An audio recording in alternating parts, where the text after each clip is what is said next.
Croeso and welcome this Beltane night, Beltane May.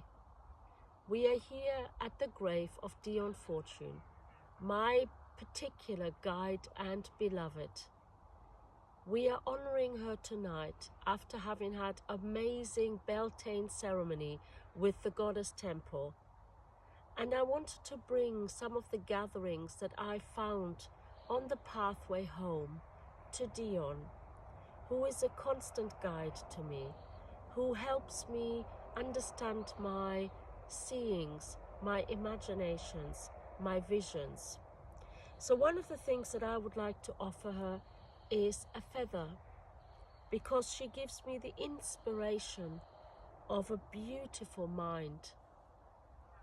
These wonderful feathers came from some pigeons who were making sweet love just outside of our house.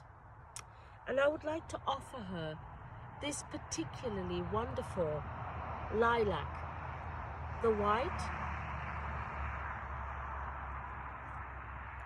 because it brings innocence and spirituality to our being.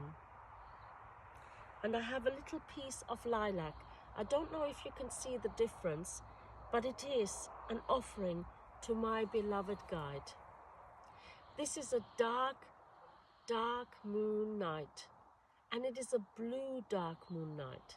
It is one of the most important nights in this year, because it means that there have been 2 dark moons in this month alone.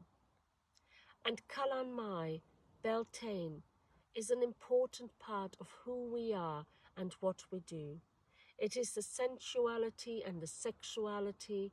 It is the intuition and the loving, the beloved, the Kalon Ogariad. I am here tonight with my Kalon Ogariad, and we are going to spend some time in the dark, quiet, peaceful night of Avalon. The veils are thin, the same as at Samhain, only in this case we see the promenade of the shining ones, the ones that come out from the Eggstone and the Tor and walk across the land here in Avalon. The Fae, the Fairies, the great beautiful ones. Often we forget who we come from and who we belong to. Avalon shows us who we are. We are a part of a magical brother and sisterhood. The fairies are as alive in this world as you are. Every breath you take, every kiss you give, every touch of your hand, every entwining of your body is mirrored exactly by the world of the fair.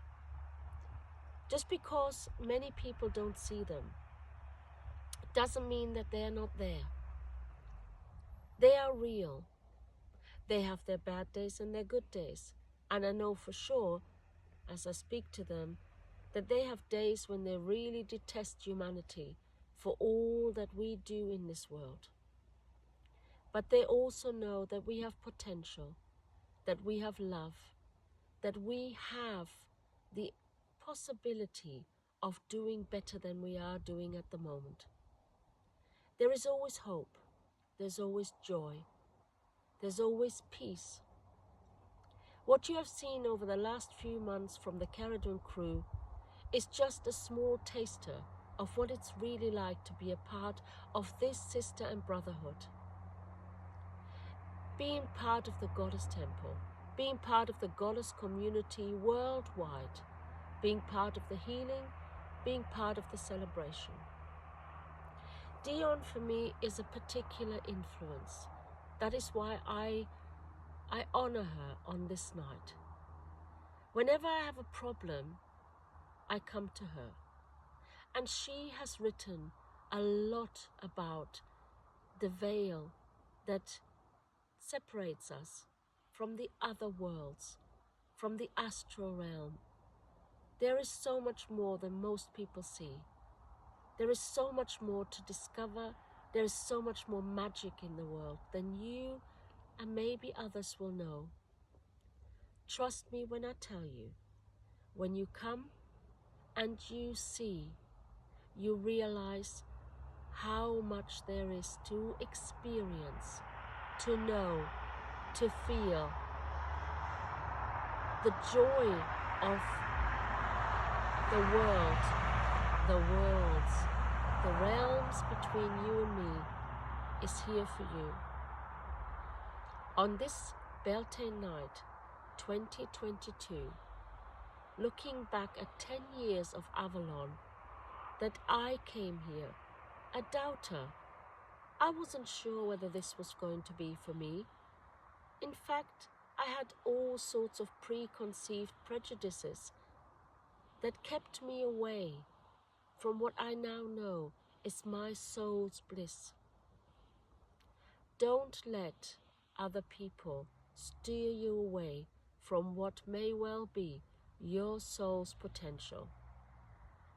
To become a part of this world, to become a part of the magic, of the mystery, of the other realms. Avalon is here for you. It will always be here. It has always been here. Time may pass, but Avalon stays the same.